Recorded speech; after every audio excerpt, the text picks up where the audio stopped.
It's time for another podcast. This is the June-July, based on the June-July newsletter. The last one we did was in April, so missed a couple of months, mainly because of social distancing, COVID furlough, amongst other things. But now we're back. We have to keep our social distance and everything.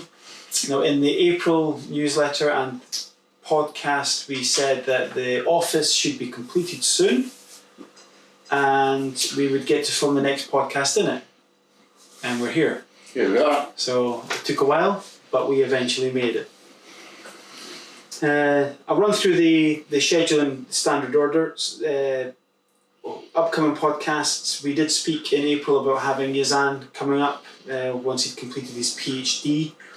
His PhD is still not completed. He's prepping for the defence of it. Once that's completed, he'll come up and he'll do a discussion on waste and the circular economy.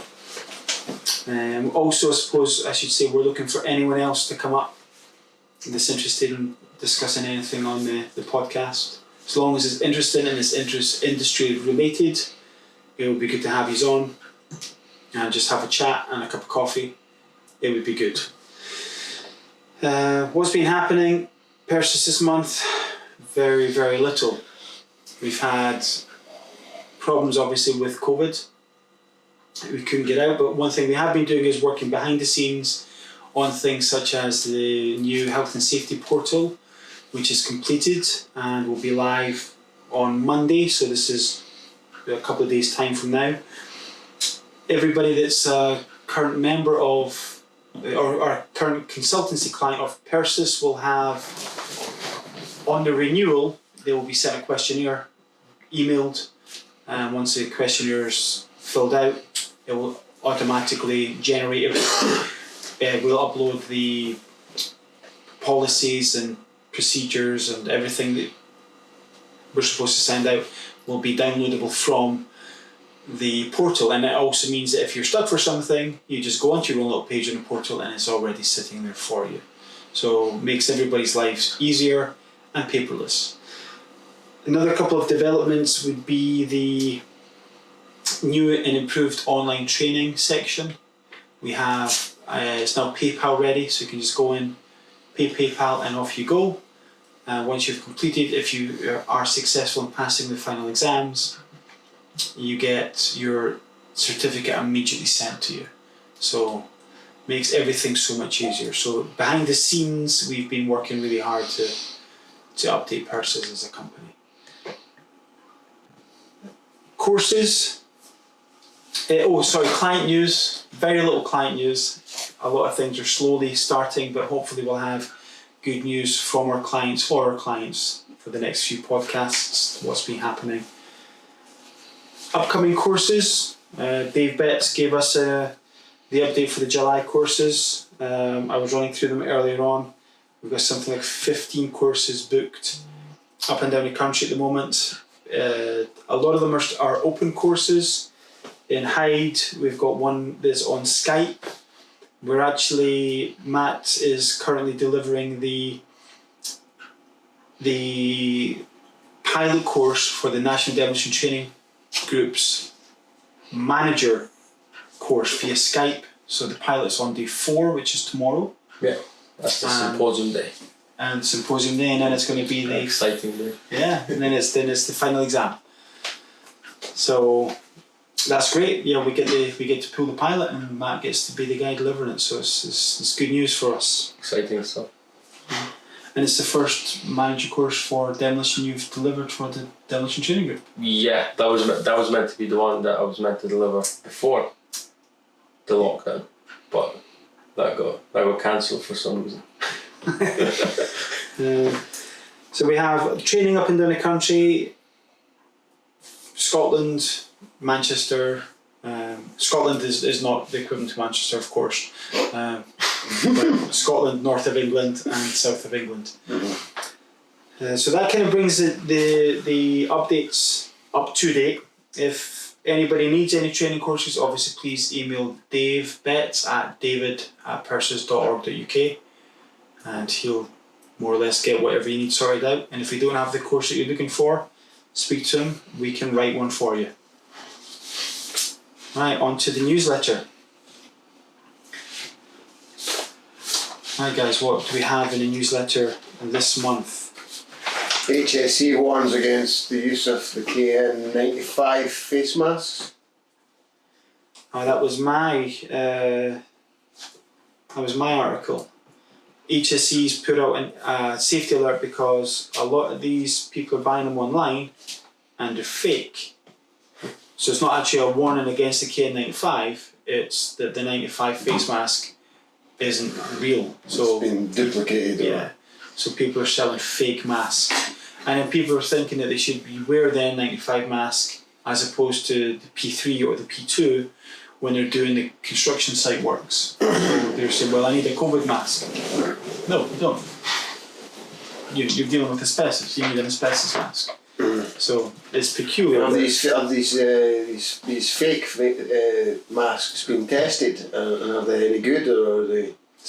Basically just tissue paper with elastic bands on it. Like So- surgical masks, really. Yeah. Yeah. The surgical masks without the correct grading, people just Yeah. throwing them together. Yeah. I saw a very interesting thing, you guys have probably seen it, where the guys put like a vapor spray, they're spraying through the fake masks and the vapor spray's passing right through it, and then he puts up a real one and it just stops. Yeah. So, So that's different. yeah, you can test it. If nothing passes through it, then it's the correct standard. The 95, so the KN95 is 95% efficiency. Yeah. So when your spraying stuff comes through, that's not 95%. No, it's 10%. Maybe 9.5%. Yeah. So I think they missed a decimal point there somewhere. I've seen a test also where people cough on a probe and it shows how the bacteria grows, and they cough without the mask, and with the mask on you can just see massive amounts of bacteria growing on the probe. So they do offer a lot of protection. Yeah. Yes, it's important that the people understand what they're buying and why they're using the thing. You know, I've been over this many times with PPE. You know, when people just give the knee-jerk blanket of that's what we're using. Yeah. Why? You know, what? Show me the thought process. Need to get one of them for the hairdressers that now can't talk to their customers, just to protect the backs of their heads. No, I just completely like the idea of them not talking to me. Leave me alone and get on with it. Yeah. And it's not that I'm unsocial.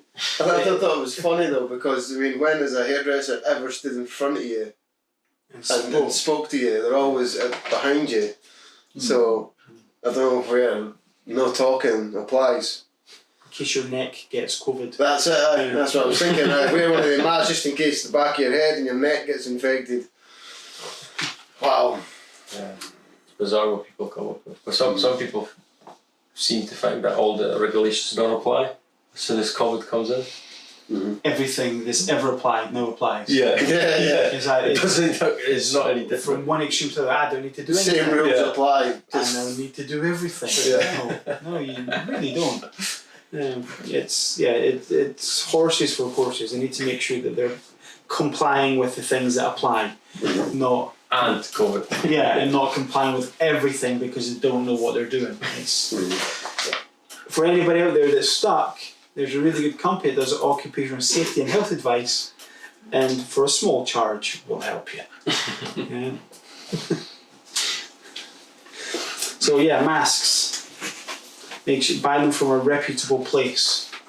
Obviously, we can't advertise, but if you get stuck, let us know. We'll point you in the right direction. The next one's mine, I think. Yeah.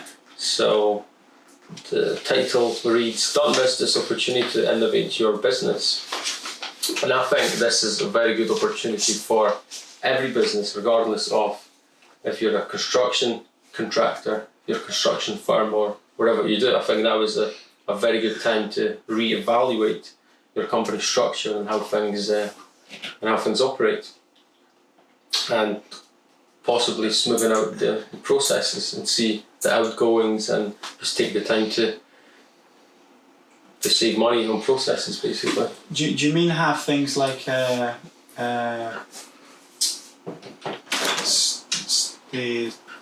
like a SWOT analysis for the companies. Yeah. Like strengths and weaknesses, and find out what we can do. And Yeah. I think that's. Unfortunately, for a lot of companies, this is going to mean reduction of staff. Well, there was a big name recently today. The restaurants. What was the name of the restaurant people? I can't remember the name of the company, but they own Red, the French restaurant. Café Rouge. Café Rouge, they're the chain, and they're close to liquidation, but they now think they're not going to liquidate. They're going to break them into 3 groups, and shut down like 70 or 69 branches so they stay afloat. Yeah. But that's thousands of jobs. Yeah. Yeah, even big, strong companies, like for example Harrods, they're reducing staff. There's so many different ones that are getting Harrods. They're filed for protection from bankruptcy. So big, massive firms. Even in construction. It's not to say that it's going to last forever. I mean, if they're working on a skeleton staff to keep that social distancing and stuff, well, it's not to say that with the growth of the business they can increase their staff once again. It goes to show how heavily leveraged they are, and how much that they're relying on the continual cash flow. Back in the day, people would have a war chest of money sitting there to see them through tough times. Right. People got so complacent of late. I thought in 2008, when there was a major crash, people would have done something about it, but nobody did. They just kept doing the same thing over and over. People and over. tend to just live week by week, month by month. Hand to mouth, Well, there was a study done that said majority of people have 2 or 3 paychecks from bankruptcy. That's right. Yeah. So it's a very sad thing. But it's also a good learning curve as well for the future. For this pandemic coming about, it'll educate people to manage their money better. Exactly.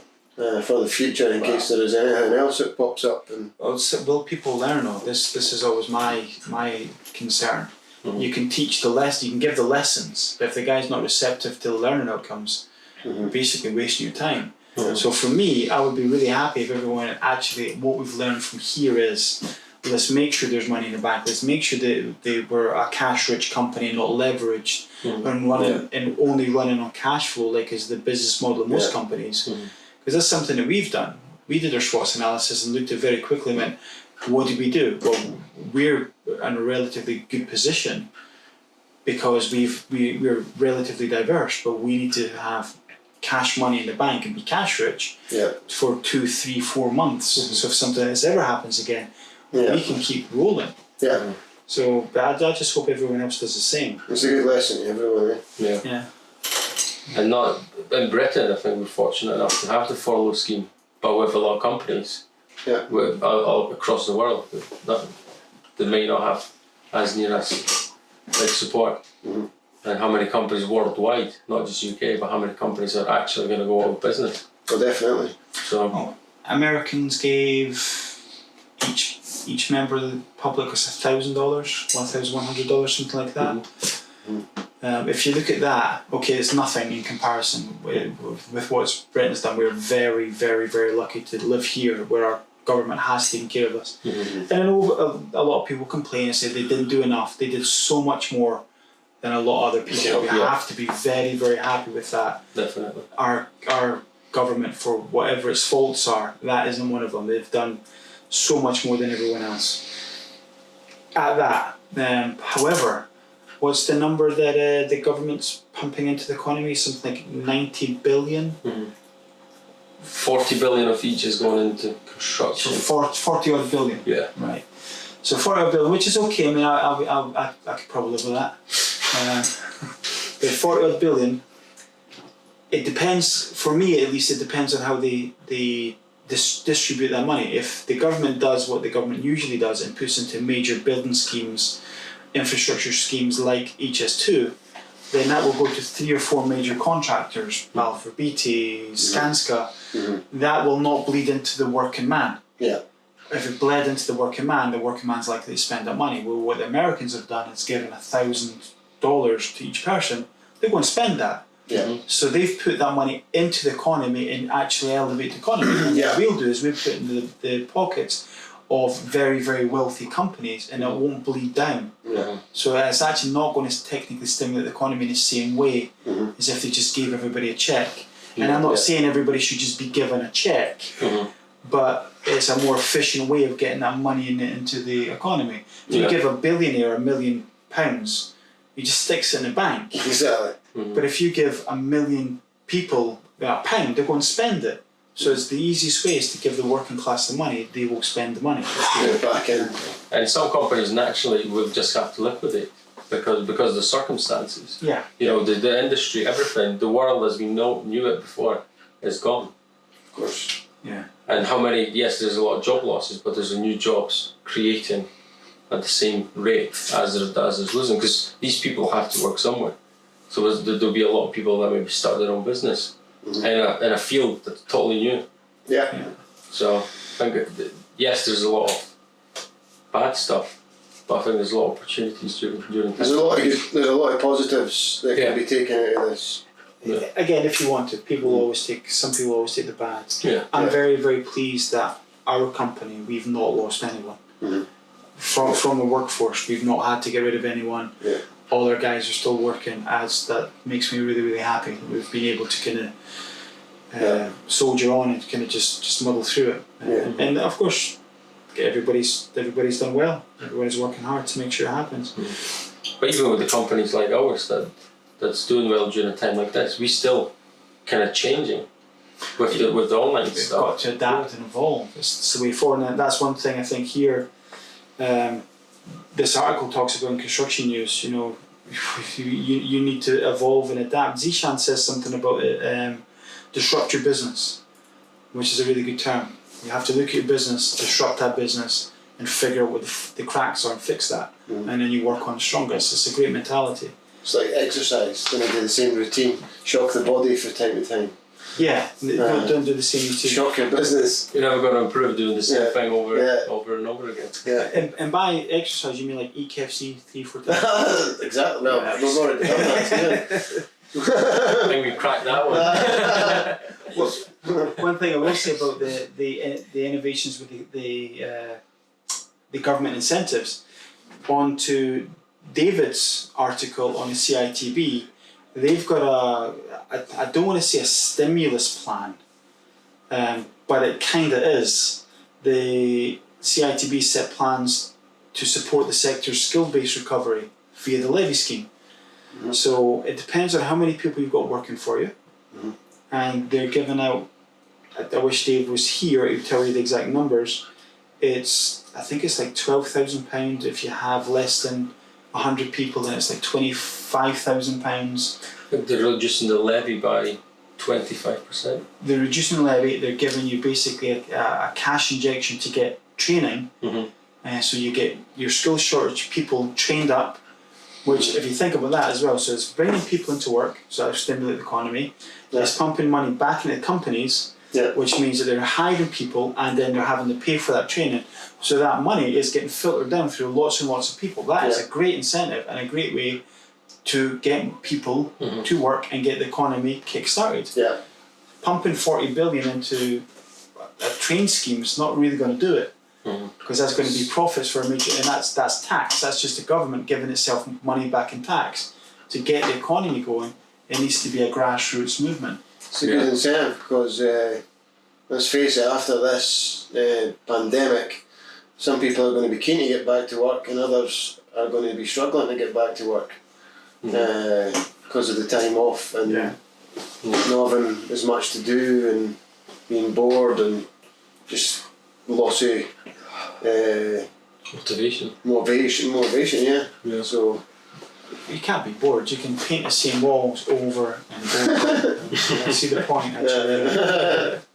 Actually, Dave's response here, his response to his article is, anything that can help right now is very welcome. If you're CITB registered, have 250 employees or less on PEYE, and are not aware of the Skills and Training Fund, please contact me on david@perses.org.uk, and I will be able to let you know how much grant is available to you and how to claim your money towards training and NVQs. So if you're unsure, just either email Dave, give him a call. He will more or less tell you anything you want to know. He's always happy to help. That's one thing about David. It's fantastic. Yeah, but the construction, I think, will play a big part in kind of getting everything back to normal. It's one of the biggest sector employers, isn't it? Most of the working guys work in the construction industry in some way. Yeah. Be them brickies, demolition, painters, whatever. Roofers. There's a roofer is still construction, even if they're just in doing roof repairs. Yeah. A painter that's painting the house is still technically construction. Yeah. And that's the thing. The construction umbrella does demolition, which is the polar opposite of building, to a guy that just comes and puts slabbing in your garden. Right. That's all falls under construction, so it's a huge industry. Yeah, and the amount of industries that are around it as well, like the suppliers. And there's a lot of huge contracts that have been just frozen and put on hold until this is all over, so these things still need to be done. Yeah. So the work still needs to be done. Things are going to get fired back up soon, we hope. Yeah. Let's hope the economy really gets itself. I think now everybody's keen to just get their lives back on track. You know, the first few weeks were cool. It was a paid holiday for everybody. Come the end of month 1, it was still a bit fun.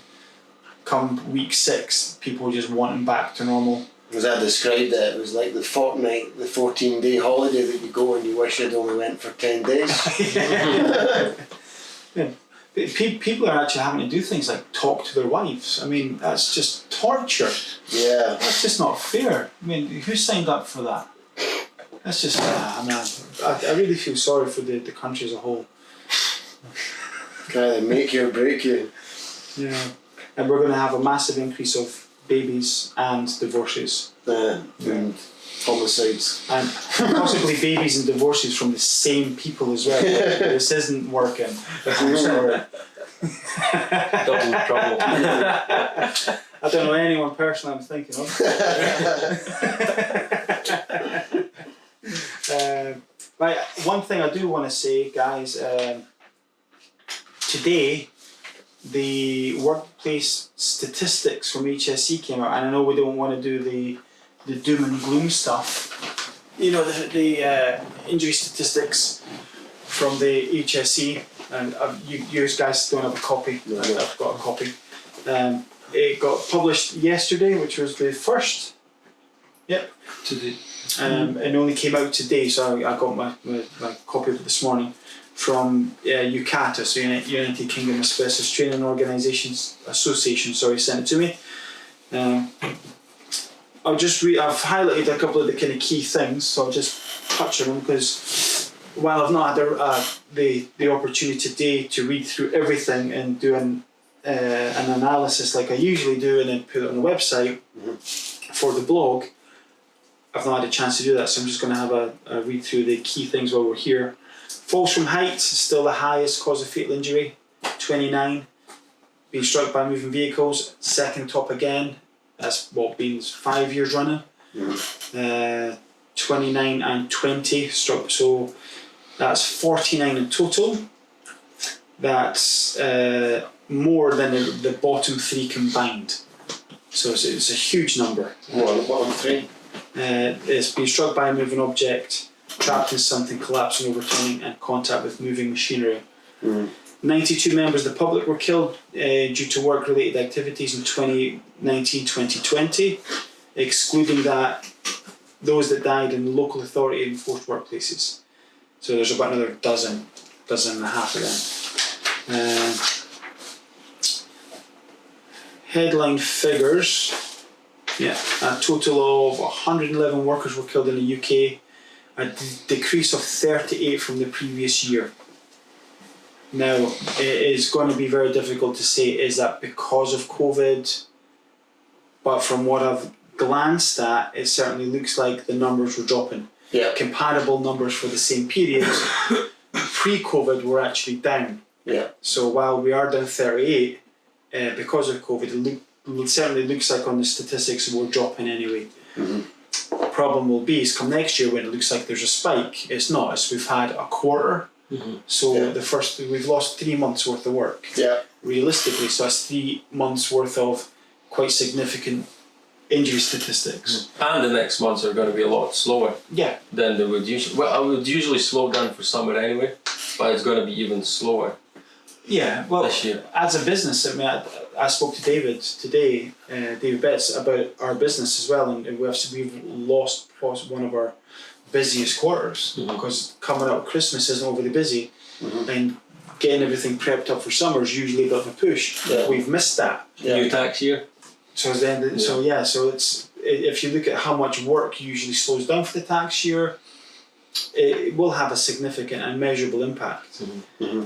But like I say, it does look like it was going to drop for this year anyway. But come next year, it will look like a significant spike. So come next year's figures, we'll need to be going. There's not a true reflection. No. We need to go back and compare 4 or 5 years worth. Yeah. Construction is one of the few industry sectors that saw the increase of fatal injuries. That's went up. So the construction fatalities has actually went up from last year, even with the COVID. So that's, but again, that could have balanced out over the lockdown period.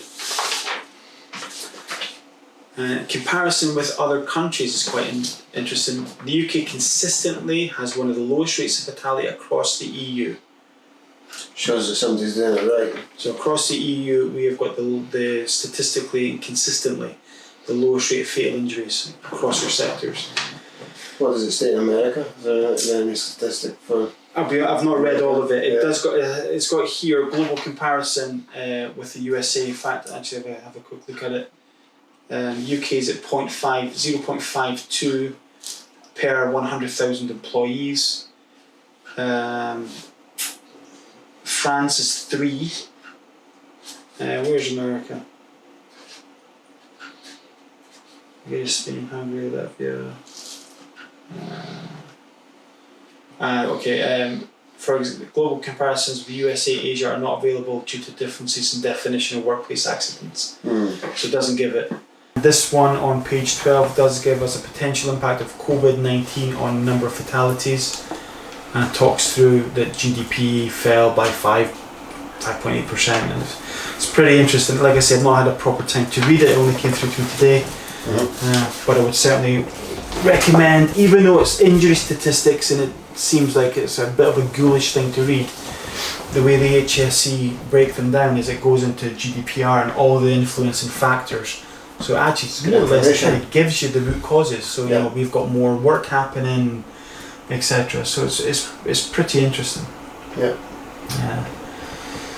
So it's highly recommend anybody give that a read over. It will be on our website at some point, and I don't know if I'll do an analysis this time, or I'll just, because I've had a quick chat about it, maybe just stick it up and let people draw their own conclusions. Or maybe do in the next podcast, we'll see. Get somebody to chat about it. Interesting. It'd be good if we could get someone, if anyone's interested, like Stephen said before. Maybe get them on. Well, who do you think would be interested? I can ask around. Yeah. Let's all put our thinking caps on. See if we can get somebody, stick them in a hot seat. Yeah. I don't want to put any pressure on anyone watching. So you don't want to call anyone out and go, exactly. Right. You watching. We're waiting. I personally think we should get one of the red chairs like what they've got on your Norton show. Okay. They tell the story, and if we didn't like the story, they'd get ejected. that could be good. Or like one of these seats they get in an amusement park when you throw the ball and they fall in the water. The plunge seats. So you're boring. Off. Obviously one of us being on the seat, not I know, because that'll end up being me on that seat. I don't like the idea of that. I think we could. I think if we can find somebody that's interested in coming along, just give them a chance to have a discussion with something, whatever's on their mind. Even if it doesn't have to be necessarily health and safety.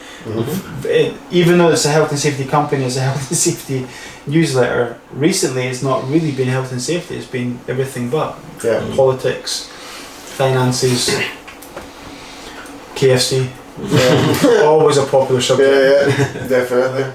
Actually, I hope the Colonel watches this, because I would like to personally ask that you bring back the Dirty Louisiana. Maybe one day we'll get sponsored by KFC. Anything's possible. Yeah. Or just free KFC. I like the free stuff. Yeah. Oh yeah. Was there anything else we wish to discuss, guys? Anything else we want to add? I think we've taken up more than enough of these guys' time. I think we've exhausted it now. What's the same? So the next month will be, this is June, July, so it'll be, is it July, August? So for the July, August one, we'll try and get out in a relatively timely fashion. And yeah. Make sure you like and subscribe and let us know. Give us feedback. And hopefully, if it's real British summertime, we may be able to even hold it outside. We can hold it outside. It's nice and bright. We can hear some birds chirping. Some birds chirping. Some rain dropping. Yeah. Adds a little bit of drama to the. Well, that's cool. Well, see you next time. Farewell for now.